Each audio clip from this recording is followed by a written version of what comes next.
Hello mga katinapay, nandito tayo sa bahay. Nag-iisip lang ako ng mga pwede nating gawing mods dito sa engine bay area ng ating tinapay, no? So, ang isa sa mga pinakamadaling mod siguro is lagyan ng extra insulation yung ating upuan. So, kung hindi nyo alam, nakatayo yung upuan ngayon, nakatihaya. And dito yung makina sa ilalim ng upuan mo. So, inisip ko pwede nating i-bend ito, mga clips na ito, tanggalin itong parang cardboard liner. Lalagyan natin ng double-sided foil na PE foam insulation. Yun, simple lang. Gugupitin lang natin ang size nito.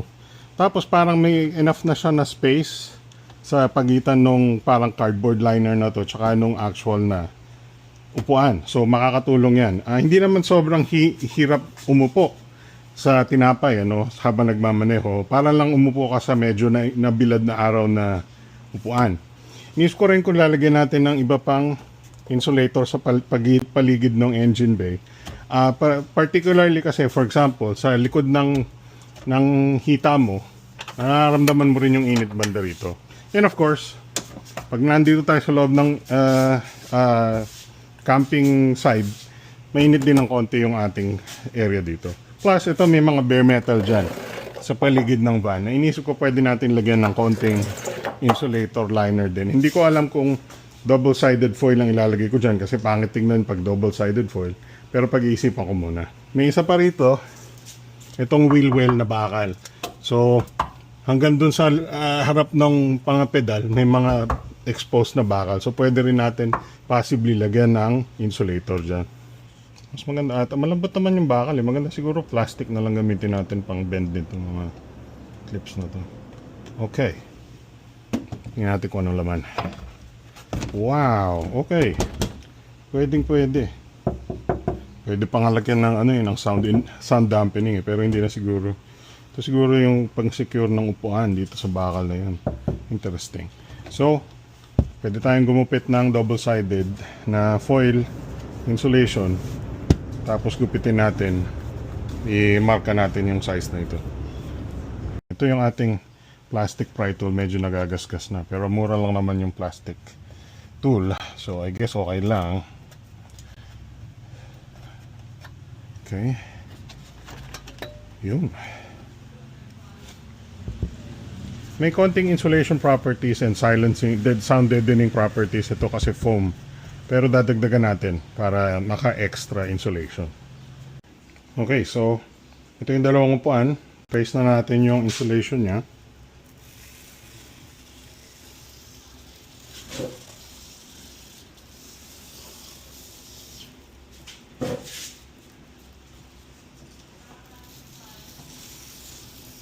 Hindi mga kailangan saktong-sakto.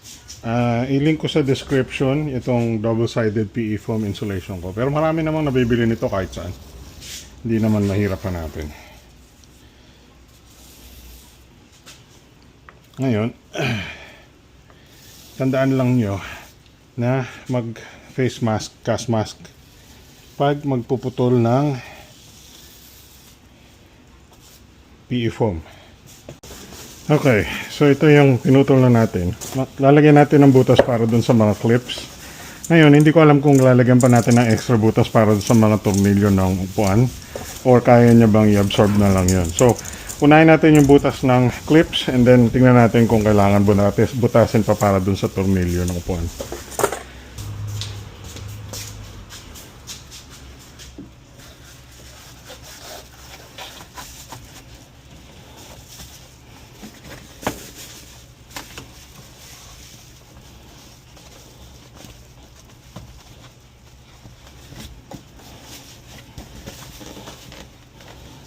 Parang okay naman.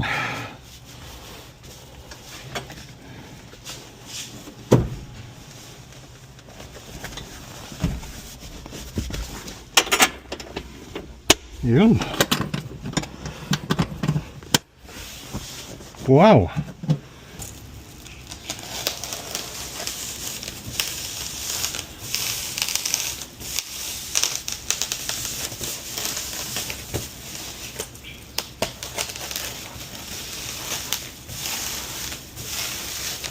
Okay, so meron ako naisip na gawin para ma-improve pa lalo ang ating insulation sa ilalim ng upuan. Ang tawag dito ay foil tape o kaya dot tape. May link ako sa description, hindi naman sa binibentahan ko kayo. Bibigit mong ganon. So extra protection mula doon sa nadudurog na part ng foam sa paligid and extra insulation na lang din. Ibigyan ko kayo ng link nito kung gusto nyo ng ganito sa description. Okay, as you can see, ito yung ating finished product. Nilagyan natin ng foil tape o aluminum tape yung paligid. Mas maganda na siya tignan, honestly. And hindi na madudurog masyado yung ating foam. Dun sa mga edges. Medyo extra insulation na rin.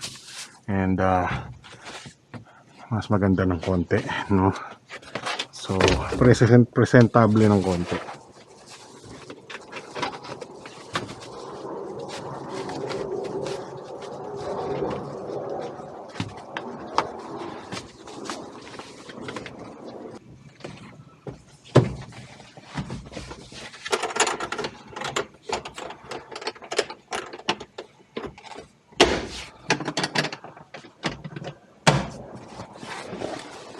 Okay.